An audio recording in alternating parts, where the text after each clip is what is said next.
অজয়দা চন্দনবাবু এসছেন, তো একজন আমাদের সিনিয়র বন্ধুর বাবা তিনি অজয়দাকে বললেন যে কি অজয়, তোমার মেয়েরা যে শুনলাম তোমাদের মেয়েরা যে অসাধারণ গাইছে। তো অজয়দা এবং চন্দনা বৌদি ওরা কিন্তু বলল না যে আমাদের মেয়ে দারুণ গাইছে, না না ওইটুকু বলছে ওরা কি গাইছে, ও কিছু গাইতে পারে।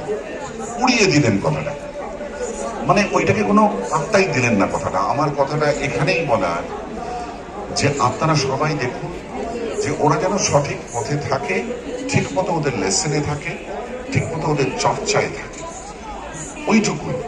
তারপর একটা সময় পথ চলতে চলতে চলতে ওরা যদি ঠিক রাস্তায় থাকে, ওদের শিক্ষা যদি ঠিক থাকে, ওরা আপনাদেরকে গর্বিত করবেই। ওয়ান ফাইন মর্নিং আপনারা নিজেরাই গর্বিত হবেন যে আরে কখন এরকম করে ফেললো ওরা। কিন্তু ওদেরকে কনস্ট্যান্টলি ওদেরকে যদি ওরা মানে খুব ওভার প্রেজও কখনো করবেন না, বা ওরা কোথাও যদি একটু ফেল করে ওদেরকে কখনো ওদেরকে ডিমোরালাইজ করবেন না। আমরা কেউ নিখুঁত নই, 100% নিখুঁত নই, আমাদের এখনো ভুল হয়, আমরা এখনো সুর থেকে হড়কে যাই কখনো কখনো। প্রতিমধ্যে জীবনের শেষ দিন হোক দিন যাবো, এখনো প্র্যাকটিসে খামতি আছে। আমরা প্রত্যেকে কেউ 100% নিখুঁত নই। সুতরাং বাবা মাদের এটাই বলা যে আপনারা ওদের উপরে কোনো রকম প্রেশারাইজ করবেন না। বন্ধুরা একটা কথা বলি, আমি এই কথাটা বলতে চাই, ইদানিং আমি দেখছি এই কিছুদিন আগে আমার ইনস্টিটিউটের স্টুডেন্টদের পরীক্ষা ছিল, ওরা পরীক্ষা ফেস করতে এত ভয় পাচ্ছে কেন? পরীক্ষায় আসছে না, পরীক্ষায় আসার আগে ওদের শরীর খারাপ হয়ে যাচ্ছে এবং নানা রকম বাহানা দিচ্ছে, আমার পেট খারাপ হয়ে যাচ্ছে, আমার শরীর খারাপ হয়ে যাচ্ছে। Phobia, Y?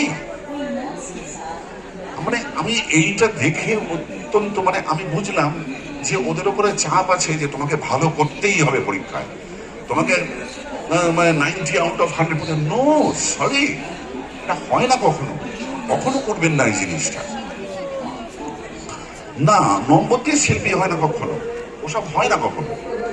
শিল্পী কেউ হবে কি হবে না কেউ বলতে পারে না কখনো, সে একটা জীবনের শেষ দিনে গিয়ে হয়তো কিছু ভুলে যায়, কিন্তু এটা কখনো হয় না।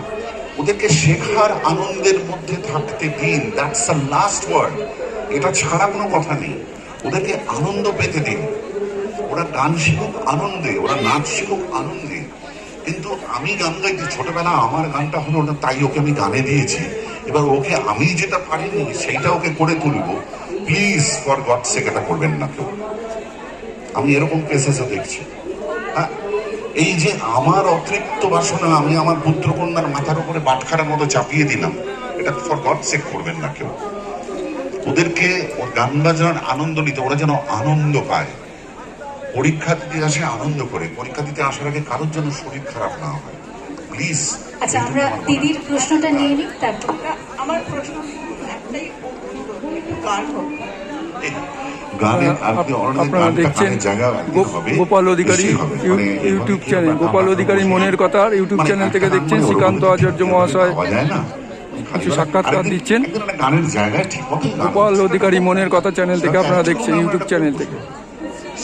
আচ্ছা, যেহেতু শিশুরা আছে, শিশুদের বাবা মারাও রয়েছে, শিশুদের নিয়ে সমস্ত আলোচনা হচ্ছে। গানের ক্ষেত্রে গুরু নির্বাচনটা খুব ইম্পর্টেন্ট একটা বিষয়। বাবা মারা তো সকলেই গান বাজনার ফিল্ড থেকে আসেন না, সকলের সেই সৌভাগ্য বা যাই হোক সেটা হয় না। ওরা কিন্তু প্রচন্ড রকম ভাবে কনফিউজড থাকেন। সোশ্যাল মিডিয়ায় হয়তো এই মানুষটার প্রচুর ফলোয়ার, ওনারা কিন্তু সেখানে গিয়ে শেখাচ্ছেন, রাদার দেন পাশের বাড়িতে একটা অসাধারণ তালিম নেওয়া মেয়ে বা ছেলে আছে, তাকে কিন্তু শেখাচ্ছেন না, তার কাছে কিন্তু শেখাচ্ছেন। তো এই বিষয়গুলো ওনাদের কাছে তো একটা কনফিউশনের মতো। যার ফলোয়ার বেশি সে কি ভালো শিখেছে, যার বেশি ভিউজ হয় গানে সে কি ভালো রকম পরিবেশনা করে, নাকি আমাদেরকে জানতে হবে আসলে শেকড়টা কোথায় শক্ত? একদম, এইটা খুব ভাইটাল প্রশ্ন এবং এটা একটা মানুষের চিরকালীন সংকট।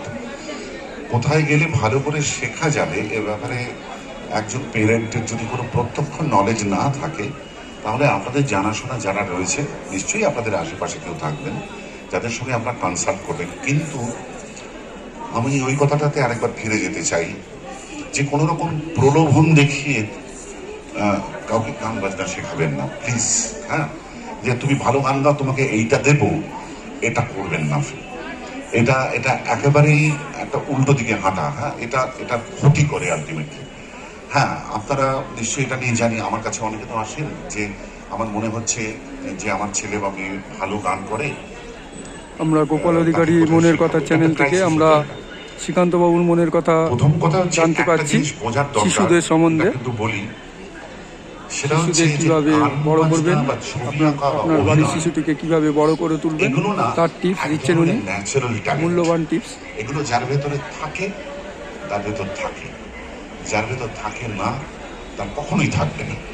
যার সুরজ্ঞান আছে সে সুরজ্ঞান নিয়ে জন্মেছে। শেখার প্রসেসটা কি? তার ওই ন্যাচারাল ইনস্টিংক্টগুলোকে শান দিয়ে আরো ধারালো করা, তার সামনে রাস্তাগুলো খুলে দেওয়া। কিন্তু একজনের গলা বেসুরে আছে, তাকে সুরে আনা, এটা কিন্তু নর্মালি হয় না। কারণ সুরের বোধ এটা কিন্তু জন্মগত, তালের বোধ, লয়ের বোধ এগুলো জন্মগত, এগুলো ঠিক শেখানো যায় না। যে এগুলো নিয়ে আসে তাকে তার গুরু বা তার ইনস্টিটিউট সেগুলোকে শান দিয়ে একটু ধারালো করে দেয়, যাতে সব ভবিষ্যতে আরো অনেক রাস্তায় যেতে পারে, রাইট? কিন্তু এই প্রাথমিক যে অ্যাসেসমেন্টটা, অর্থাৎ আমার ছেলে বা মেয়ে গান গাইতে পারে কিনা, কারণ আমি এরকম ঘটনাও দেখেছি, আমি খুব দুঃখের সঙ্গে বলছি, আমার গান গাইবার খুব শখ ছিল, কিন্তু বিয়ের পরে আমার গানটার হলো না, বা আমি অন্য কাজের চাপে আমি গান গাইতে পারলাম না।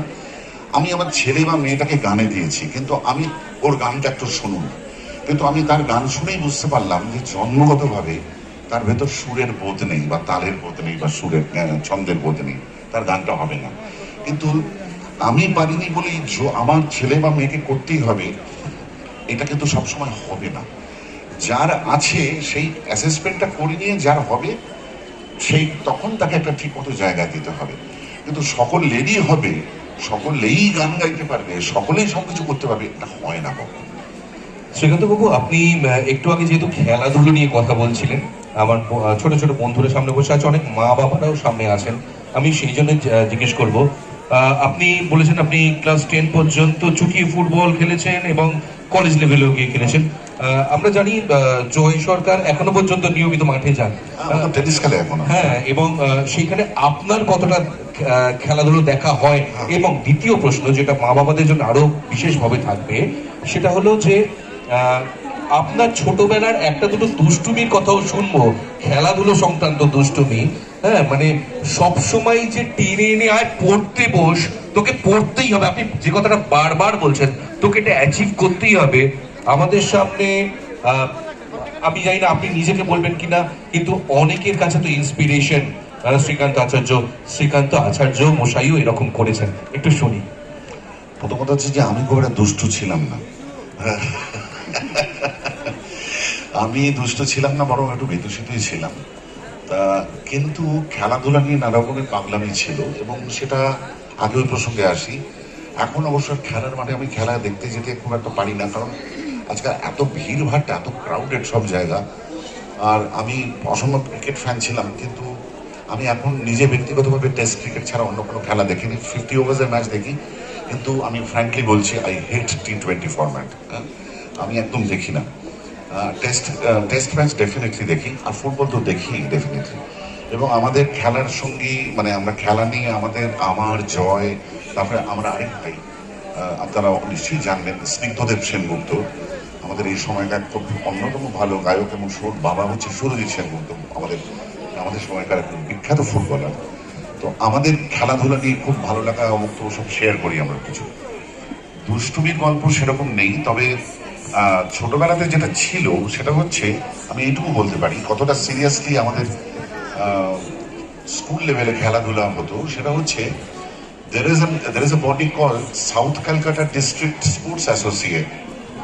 এই স্পোর্টস কাউন্সিল একটা inter school football tournament organise করে। তো আমি 3 বছর আমাদের স্কুল 3 বছর পর আমি খেলেছি এখানে, জুনিয়র, ইন্টারমিডিয়েট এবং সিনিয়র। তো আমি যে বছর মাধ্যমিক পরীক্ষা দেবো 1978 সালে, সেই বছর আমরা ফাইনালে উঠলাম, রাইট? এবং এমনই অবস্থা হলো, দেখা গেল যে আমাদের ফাইনাল ম্যাচটা পড়ছে দক্ষিণ কলকাতার বিবেকানন্দ পার্কে, আমাদের সব খেলাগুলো হতো। যেদিন আমাদের স্কুলের টেস্ট পরীক্ষা, সেই দিনের আগের দিন আমাদের ফাইনাল খেলাটা পড়ছে। আজকে এখানে অনেকে আছেন, আমি এই কথাটা বলি কারণ আমাদের দেখি আজকাল স্কুলে মানে ছেলে মেয়েদের যেমন সারা বছর পরীক্ষা চলে, আমাদের সময় তো অতটা দুরবস্থা ছিল না ওদের মতো। এখন যেমন পরীক্ষা ফেস্টিভ্যাল, সারা বছর পরীক্ষা চলছে, ঠিক আছে? হ্যাঁ, তো আমাদের সময় ওরকম ছিল না। তো আমাদের টেস্ট পরীক্ষার আগের দিন যেহেতু ফাইনাল খেলাটা পড়লো, আমরা ভাবলাম যে কি করব, কিন্তু আমাদের স্কুলের হেডমাস্টার বললেন না, তোমাদের ফাইনালটাও খেলতে হবে এবং তোমরা পরের দিন ফাইনাল টেস্ট ফাইনালও দেবে তোমাদের। আমি এই কথাটা আজকে বিশেষভাবে উল্লেখ করতে গোপাল অধিকারী মনের যে আমাদের কথা এতটাই ইউটিউব চ্যানেল থেকে উৎসাহ আপনারা দিতেন, আমাদের দেখছেন। head sir গোপাল বললেন অধিকারী মনের কথা যে তোমরা ইউটিউব যদি চ্যানেল। ফাইনালটা না খেলো তাহলে আমি ধরে নেবো যে শ্রীকান্ত তোমরা টেস্টেও আচার্য খেলো। মহাশয়ের মূল্যবান তোমাদের বক্তব্য যদি আপনারা শুনছেন। তোমাদের হিম্মত বুঝি, তোমরা টেস্টেও খেলো, মানে তোমাদের ফাইনালও খেলতে হবে এবং তোমাদের পরের দিন টেস্ট পরীক্ষা শুরু হচ্ছে, তোমাদের প্রথম দিন ইংরেজি পরীক্ষা, ওই পরীক্ষাটাও ভালো দিতে হবে। তো ফাইনালে আমরা 1 গোলে হেরে গেলাম, আমি গোলটা খেয়েছিলাম কারণ আমি এক্সট্রা টাইম আমার মনে আছে। পরের দিন আমরা ইংরেজির ফার্স্ট পরীক্ষা দিলাম।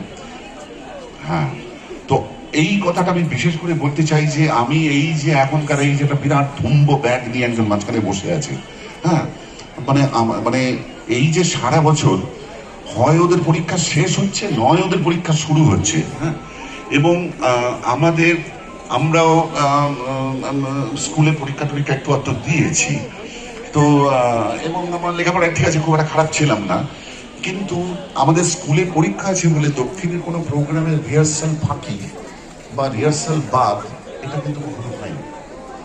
আমরা পরীক্ষাও দিয়েছি, আবার রিহার্সালও দিতে গেছি, আমাদের কখনো কোনো অসুবিধা হয়নি। কিন্তু আমাদের কখনো এটা মনে হয়নি যে রিহার্সাল দিতে গেলে পরীক্ষাটা খারাপ হয়ে যাবে বা পরীক্ষাটা আছে আজকে থাকুক, রিহার্সালটা বাদ, এটা কখনো মনে হয়নি আমাদের। সুতরাং আমি জানি না আজকে এমন একটা পরিস্থিতি এসে দাঁড়িয়েছে যে ওদের দেখে আমার সত্যি খারাপ লাগে যে এরকম একটা পরিস্থিতিতে ওদের ফেললাম কেন বা কিভাবে এলো, এটা যেন না হয়। আগামী দিনে এই পরিস্থিতি পাল্টাক, আমি শুধু এটা চাই, কারণ দিস ইজ, মানে আমি এটাকে একদম অ্যাপ্রুভ করি, এটাকে একদম এন্ডোর্স করি। আচ্ছা, একটা সামাজিক যে ফরম্যাট রয়েছে, এখানে 10টা 5টার চাকরি পড়াশোনার পরে, এটাই সবাই ধাতস্থ, দেখতে অভ্যস্ত। কিন্তু যারা গান বাজনার মধ্যে আসে তাদেরকে অনেক সময় শুনতে হয় যে পড়াশোনা করে কিছু হয়নি, ওই জন্য গান বাজনায়। কিন্তু গান বাজনায় মেধাটা কতটা প্রয়োজন সেটা তুমি ভালো করে বলো। ডেফিনেটলি মেধার প্রয়োজন আছে, এক ধরনের মেধার তো প্রয়োজন আছে, এবং আমি এরকম হাজারটা এক্সাম্পল দিতে পারি। ইন্দ্রাণী সেনের নাম আপনারা নিশ্চয়ই শুনেছেন, আমাদের এই সময়কার অন্যতম সেরা একজন শিল্পী।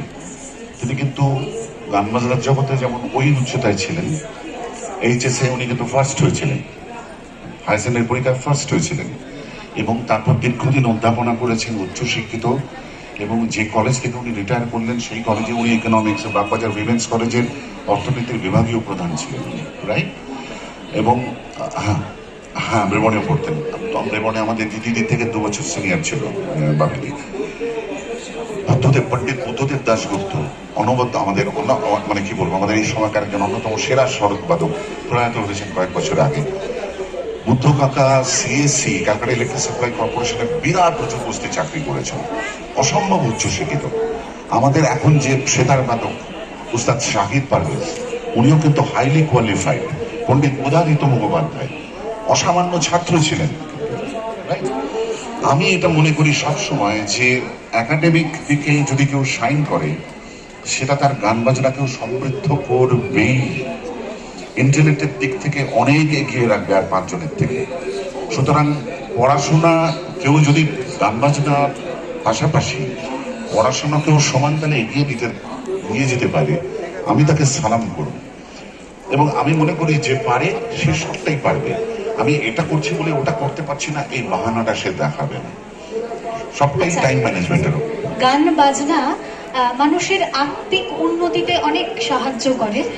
একটা মানুষ হিসেবে আমাকে অনেকটা উন্নত করতে সাহায্য করে, যে কোনো মানুষকে উন্নত করতে। তার ভাবনা চিন্তার ক্ল্যারিটি অফ থট অনেক সুন্দর হয় আস্তে আস্তে। তো ছোট বাচ্চারা এত গভীর বিষয়ে তো এখনই যেতে পারবে না, ওদেরকে যদি তুমি তোমার মতো করে সহজ করে বলো যে গান বাজনাটা অ্যাকচুয়ালি এই বিষয়গুলো জড়িত, তোমরা যদি একটু জিনিসগুলোকে ফোকাস করো। আমার অত জ্ঞান নেই যে ওদেরকে আমি বিরাট উপদেশ দেবো যে তোমরা এই করো, তোমরা সেই করো, তা নয়। আমি শুধু এটুকুই বলবো, দুটো ব্যাপার। সেটা হচ্ছে শেখার কোনো বিকল্প হয় না, অতএব যেটাই করো, তুমি যদি খেলতেও চাও, তুমি যদি ক্রিকেটার হতে চাও, তাহলে তোমাকে ঠিক কোচিং নিতে হবে, রাইট? সঠিক কোচিং নিতে হবে। ঠিক একই রকম গান বাজনার ক্ষেত্রে প্রযোজ্য। যেটা শিখবে সেটা উইথ 100% অনেস্টি শিখবে, এবং সেটা করে তোমার ভালো লাগছে কিনা। কোনো যে আমি বাধ্য হয়ে শিখছি এটা যেন না হয়। তুমি কোনো যন্ত্র বাজাও, তুমি কোনো গান করো, তুমি ছবি আঁকো, যাই করো না কেন, সেটা করবে আগে তুমি তোমার আনন্দের জন্য। তোমার আনন্দ পাওয়াটা হচ্ছে আসল কথা। তুমি যদি আনন্দ না পাও, তাহলে তোমার যারা লিসনার, তোমার যারা ভিউয়ার, তারাও আনন্দ পাবে না। এটা তোমাকে বুঝতে হবে। আর আরেকটা কথা, সেটা হচ্ছে যে একটা জিনিস যখন শিখবো তখন সেটার একেবারে গভীরে যেতে হবে। কিন্তু যদি আমাকে সেই উচ্চতায় যেতে হয়, আমাকে একেবারে ভেতরে যেতে হবে। মানে ওই রকম কখনো হয় না যে ওই তো ঠিক আছে বুঝে নিলাম, তারপরে আমি বাকিটা করে নেবো না। একজন, এই যে তোমরা দেখো, তোমরা যাদের কথা বলি, এই যে ধরো আমার এক নিজের বোনের মতোই জয়ন্তী চক্রবর্তী। জয়ন্তী তোমাদের লক্ষ লক্ষ মানুষের ভালোবাসা করাচ্ছে। জয়ন্তী কিন্তু এখনো গান শেখে, জয়ন্তী এখনো কিন্তু গানের তালিম নেয়, রাইট? সেই জন্য এখনো ওর ভেতরে একটা স্টুডেন্টের মন আছে। জাকিরজি বলছেন, জাকির হোসেন বলছেন জীবনের শেষ দিন অব্দি, মুঝে উস্তাদ মত কহিয়ে, मुझे उस्ताद मत बोलिए, मैं एक शिक्षार्थी हूँ, आई एम अ स्टूडेंट। আমি যতদিন স্টুডেন্ট থাকতে পারবো ততদিন আমি আমার বাজনা ধারালো করে রাখতে পারবো। যেদিন সেটা বন্ধ হবে সেদিন আমার বাজনা শেষ হয়ে যাবে। সো বি আ স্টুডেন্ট, এবং সারা জীবন স্টুডেন্ট থাকো। ওর থেকে আনন্দের আর কিছু নেই। আমি যশোবতী দিদির কাছে যাবো। যশোবতী দিদির প্রশ্ন আছে, তবে তার আগে আমারও একটা প্রশ্ন থাকবে। সেটা হলো শ্রীকান্ত দা, এখন তো প্রচুর গোপাল অধিকারী মনের কথা, গোপাল অধিকারী মনের কথা সার্চ করুন তুমি ইউটিউবে একটু বলেছো তুমি গান বাজনার ফ্যামিলি থেকে এসে, ফ্যামিলি থেকেও গান বাজনা করেনি ছোটবেলায়। তখন তো সেই পুজোর সময় ওয়েট করা কখন ক্যাসেট বেরোবে বা কখন এই রেকর্ড গুলো বেরোবে, লং প্লেইং রেকর্ড। তো ছোটবেলায় তুমি কি কি ধরনের গান শুনতে এবং কি কি শুনতে একটুখানি শুনবো, কারণ একজন যে শিল্পী সেই গান গাওয়াটা তার জন্য যতটা জরুরি, গান শোনাটাও মনে হয়। একদম, আমি এটা কোথাও এই কথাটা খুব জরুরি কথা বললো, এটা বলে আমরা একদম আমাদের কথাবার্তার শেষ প্রান্তে। সেটা হচ্ছে যারা গান বাজনা করছো, যারা শিখছো, তাদের সবাইকে বলবো শিখবে 1 ভাগ, শুনবে 3 ভাগ। If you are not a listener, you will never be a singer. তুমি যদি লিসনার হতে না পারো তাহলে কিন্তু তুমি জীবনে কোনোদিন শিখতে পারবে না। যেমন অনেকে আমার কাছে অনেক লেখাপত্র দেয়, সেরকম ভাবে মনে করি তুমি যদি একজন ভালো রিডার না হতে পারো, তুমি কখনো একজন ভালো রাইটার হতে পারবে না। আমাদের ছোটবেলায় আর কিছু না থাকুক, ছোটবেলাতে গল্পের বইয়ের পোকাটা মাথায় ঢুকেছিল, সেটা এখনো আছে। ওই গল্পের বইয়ের পোকাটা মাথায় ঢুকেছিল বলে এখনো 2 লাইন হয়তো একটু শুদ্ধ বাংলা, শুদ্ধ ইংরেজি লিখতে পারি। সেটা স্রেফ গল্পের বই পড়ে শিখেছি আমরা। কিন্তু ওই গল্পের বই পড়ার নেশা, আমি বড়রা যারা রয়েছেন বাচ্চাদের হাত থেকে মোবাইল ফোনটা তুলে নিয়ে ছেড়ে দিন, মানে ছুঁড়ে ফেলে দিন, ওদের হাতে গল্পের বই তুলুন। ওরা গল্পের বই 1 বার ছুঁড়ে ফেলবে, 2 বার ছুঁড়ে, 3 বারের বার ঠিক নেবে গল্পের বইটা টেনে। কিন্তু ওদেরকে ওই পড়ার জগতে ঢোকান। আমরা কিন্তু এভাবেই শিখেছি, এবং এখনো কিন্তু যেটা করছি সেটা হচ্ছে শুনে যাচ্ছে। আমাদের দিদি সন্ধ্যা মুখোপাধ্যায়, সন্ধ্যাদির কাছে আমি একবার ধমক খেয়েছিলাম প্রচন্ড, যে তুমি কার কাছে ছিলে? আমি তো সেরকম কিছু অত শিখিনি সেরকম ভাবে, শুনি যতটুকু। তত হচ্ছে যে তুমি নাই শোনো, তুমি শিখবে কি করে? তুমি ওটা কোনোভাবে বলছো কেন কথাটা? তুমি যদি না শোনো তাহলে তুমি শিখবে কি করে? হ্যাঁ, এবং এ প্রসঙ্গে পণ্ডিত রবিশঙ্করের একটা দারুণ উক্তি আছে, ওটা বলে আমি শেষ করব। পণ্ডিত রবিশঙ্কর একটা কথা জায়গায় একটা প্রসঙ্গে করে বলেছিলেন যে আমাদের দেশে তানসেন বেশ কয়েকজন জন্মে গেছে। তানসেন আমাদের দেশে বেশ কিছু জন্মে গেছেন, এবার কয়েকজন কানসেন জন্মালে ভালো হয়, রাইট? অর্থাৎ একটু ভালো শুননেওয়ালা জন্মালে ভালো হয়। তো সবাই যদি আর্টিস্ট হয়ে যায় তাহলে শুননেওয়ালা কে হবে, তাই না? হ্যাঁ, তো একটু কানসেন হওয়ার দরকার আছে। মানে এই প্রয়োজনীয়তাটার কথা যেন আমরা একটু উপরে উঠি, সেইটাকে যদি হয় তাহলে তার থেকে ভালো কিছু হবে না। আমি যশোবতী শ্রীকান্ত কমিশনের মেম্বার। একটা প্রশ্ন আপনাকে করতে চাই। প্রথম কথা বলি, একটা কথা আপনি খুব ভালো বললেন যে পরীক্ষা দেওয়ার জন্য শেখা বিষয়টা একদমই নয়। কারণ আমাদেরও ছোটবেলা থেকে আমাদের বাড়িতে গানের চর্চা আছে। আমার বাবা নিজের মুখোপাধ্যায় নিশির সাধুর কাছে গান শিখতেন, মানে আমাদের গানের চর্চাটা শুরুই হয়েছে বাবার হাত ধরে। কিরকম করে হারমোনিয়াম ধরবে, কিরকম করে হারমোনিয়াম বাজাতে হবে, এবং তারপর খুব আপনার কথাগুলোর সাথে খুব আমার ছোটবেলাকার স্মৃতিগুলো খুব ফিরে আসছিল, যে তারপরে জিনিসটাকে একটু শান দেওয়ার জন্য কোথাও একটা ভর্তি করাটা খুব প্রয়োজন।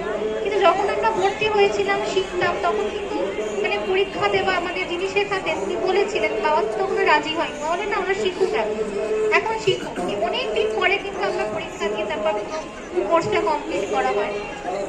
কিন্তু এখন যে সুর, মানে হেমন্ত মুখোপাধ্যায়ের কথা আপনি বলছিলেন যখন গিয়েছেন যে আমি চঞ্চল হয়ে আমি সুদূর এলো প্রিয়াসী, ওগো সুদূর বিপুল সুদূর, যে সুরটা চলে যাচ্ছে আবার যে ফিরে আসছে। আপনি যখন গাইছেন যে যে ছিল আমার স্বপ্ন চারিনি তারে বুঝিতে পারিনি তারে বুঝিতে পারলে, সুরগুলো যখন এগুলো তো নিজস্ব সুর। এখন তো সমস্ত কম্পিউটারাইজড হয়ে যাচ্ছে বিষয়টা। আমি কোনোদিন বিষয়কে তুলনা করছি না, এখন টেকনিক্যাল যুগ, সবকিছুরই প্রয়োজন আছে। আপনারা দেখছেন গোপাল অধিকারী ইউটিউব চ্যানেল মনের কথা। গোপাল অধিকারী মনের কথা বলে ইউটিউবে গিয়ে সার্চ করলে আমাদের চ্যানেলটি আপনারা সাবস্ক্রাইব করে নিন এবং লাইক, কমেন্ট, শেয়ার বেশি বেশি শেয়ার করুন। ধন্যবাদ। একটা জায়গায় নাকি কিছু কিছু জায়গায় সেটাকে হয়তো হেল্প করছে আর একটু বাড়াতে এই জায়গায়।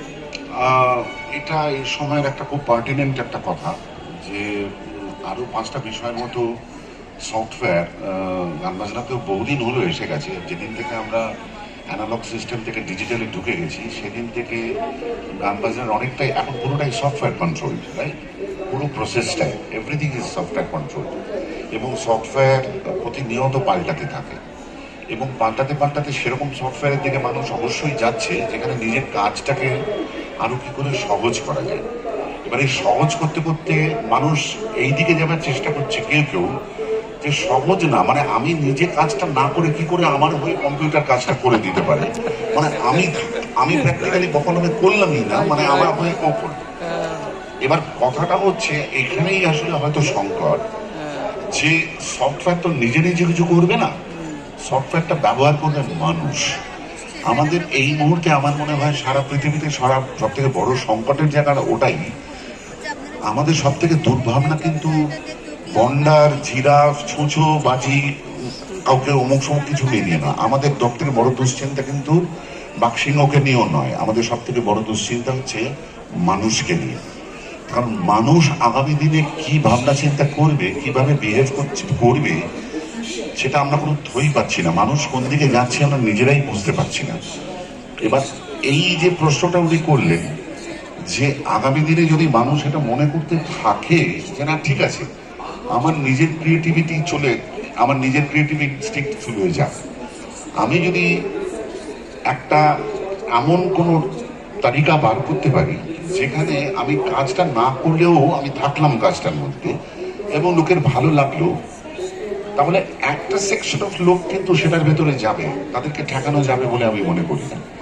কিন্তু যারা ট্রুলি ক্রিয়েটিভ, যারা নিজেদের হৃদয়ের কথা শোনে, তারা কিন্তু ঠিক এই জায়গায় কখনোই যাবে না। পৃথিবীতে এমন মানুষ কিছু সব সময় থাকবেই যারা এই পরিসরের বাইরে ওইখানে থাকবে, তারা সফটওয়্যারকে ঠিক ততখানি লাইসেন্স দেবে যতটুকু না দিলে নয়, তার বেশি নিজস্বতাটাকে খুন করে দেওয়ার মতো জায়গা কিন্তু তারা কিছুতেই দেবে না। এবং আমার এটাও মনে হয়, আমার মন বলছে এই দাঁড়িয়ে, যে একটা সময় মানুষ তীতে বিরক্ত হয়ে যাবে এবং এই সব কিছু ছেড়ে আমরা আবার ওই আগের ওই জায়গাটাতে ফিরবো যেখানে মানুষের সামনে বাধা থাকবে। অ্যাকচুয়ালি আমি কথাটা এভাবে বলতে চাই, যে এই যে 40s, 50s, 60s আমরা যে সমস্ত নাটক বা সিনেমার কথা বলি, এই পথের পাঁচালীর কথা বলছি, এই অযান্ত্রিকের কথা বলছি, এই নবান্নর কথা বলছি, এই অঙ্গারের কথা বলছি, আমরা চিন্তা করে যদি একবার দেখি যে তখন এই সমস্ত যে সমস্ত মানুষ যারা এই থিয়েটার এবং ফিল্মগুলো তৈরি করেছিলেন, তাদের সামনে নানা ধরনের প্রযুক্তিগত বাধা ছিল, তাদের সামনে অনেক অনেক ভাবনা চিন্তা ছিল, তারা সেটাকে কিভাবে ওভারকাম করবেন সেটাকে প্রতিনিয়ত ভাবতেন। এবং সেই প্রতিনিয়ত ভাবতে গিয়ে তারা এমন এমন কিছু উদ্ভাবন করেছিলেন ওই ইম্পেডিমেন্ট বা বাধাটাকে অতিক্রম করার জন্য, যে তাদের কাজটা একটা অন্য মাত্রায় চলে গেছিল। এবং আমার এখন মনে হয় যে তাদের সামনে বাধাটা তার দরকার ছিল। তারা যদি এই বাধাটা না পেতেন তারা এক্সেল করতেন না ওই জায়গায়। এবার সেইখানেই আমার মনে হয় যে এখানে এখন বলে যে লোকে যে তখন অঙ্গারে বা অমুক জায়গায় তাপস সেন কি সমস্ত জিনিস যে লাইট করেছেন, ওইটা ছিল না বলেই সেটাকে ওভারকাম করার জন্য সব হয়। সেই জন্য আমার মনে হয় যে একটা সময় যদি এরকম হতে থাকে যে যদি কোনো সামনে কোনো বাধা নেই, সবই খুব আসানিসে হয়ে যাচ্ছে, সেটা কিন্তু মানুষকে কোথাও একটা জায়গায় গিয়ে ইন্টেলেকচুয়ালি স্যাটিসফাই করবে বলে আমি মনে করি না, এবং তার মূল্যটাও কমে যাবে। এবং একটা একদম সময় রাইট স্যার। সেটাও সব মানে কি বলবো হোমোজেনাইজেশন হয়ে যাবে। তার অলরেডি সেটা লক্ষণ আমি দেখতে পাচ্ছি। সফটওয়্যার কখনো কখনো কি করছে জানেন তো, সেটা হচ্ছে একই সফটওয়্যার হয়তো 10টা লোকের কাছে আছে, তো আমরা দেখছি একই সফটওয়্যারের একটা ভায়োলিন গান 5টা গানে ব্যবহার করা হয়েছে। আমরা তো বলছি ও ওই যে ওই লোকটার কাছে সফটওয়্যারটা রয়েছে, ও ওই 5টা গানে সেম সফটওয়্যার ইউজ করেছে, রাইট? তার ফলে কি হচ্ছে, নিজস্বতাটা থাকলো না। হ্যাঁ, অ্যাবসলিউটলি, একদম। সুতরাং এই যে ক্ষুধাটা, ওই যে অরিজিনাল দেওয়ার ক্ষুধাটা, সেটা থাকবে কিছু মানুষের মধ্যে, এবং সেই মানুষরাই আমাদের কাছে আসার আলোর মতো। তাদেরকেই আমাদেরকে অনুসরণ করতে হবে। অলরেডি যেটা হচ্ছে আমরা দেখতে পাচ্ছি, মানে একটা সফটওয়্যারে দিয়ে দিচ্ছে, একটা কথা দিয়ে দিচ্ছি, সে তখন এটা শুন। হ্যাঁ, এইবার এক ধরনের মানুষ যারা ওগুলোকে ডিফারেন্সিয়েট করতে পারবে না,